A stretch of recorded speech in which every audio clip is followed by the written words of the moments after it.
சேத்துப்பட்டு தூய லூர்து அன்னை தேவாலயத்தில் புனித வெள்ளி ஆயிரக்கணக்கான கிறிஸ்தவர்கள் ஜெபமாலை பாடியபடி தவப்பயணம் மேற்கொண்டனர். சேத்துப்பட்டு தூய லூர்து அன்னை கத்தோலிக்க கிறிஸ்தவ தேவாலயத்தில் புனித வெள்ளியை முன்னிட்டு ஆயிரக்கணக்கான கிறிஸ்தவர்கள் ஜெபமாலை பாடியபடி நெடுங்குணம் மாதாமலைக்கு தவப்பயணம் மேற்கொண்டனர்.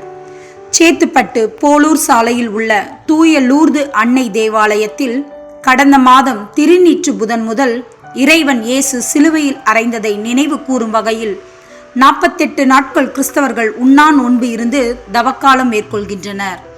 இன்று காலை சேத்துப்பட்டு தூய லூர்து அன்னை தேவாலயத்தில் இருந்து ஆயிரக்கணக்கான கிறிஸ்தவர்கள் பங்கு தந்தை விக்டர் இன்பராஜ் தலைமையில் இறைவன் இயேசு சிலுவை சுமந்து செல்லும் 14 நிலைப்பாடுகளை மக்களுக்கு உணர்த்தும் வகையில் சேத்துப்பட்டு வந்தவாசி நெடுஞ்சாலையில் தத்ரூபமாக நடித்து காட்டி பாடியபடி தவப்பயணம் மேற்கொண்டனர். இதனைத் தொடர்ந்து நெடுங்குணம் மாதாமலையில் சிறப்பு திருப்பலி நடைபெற்றது.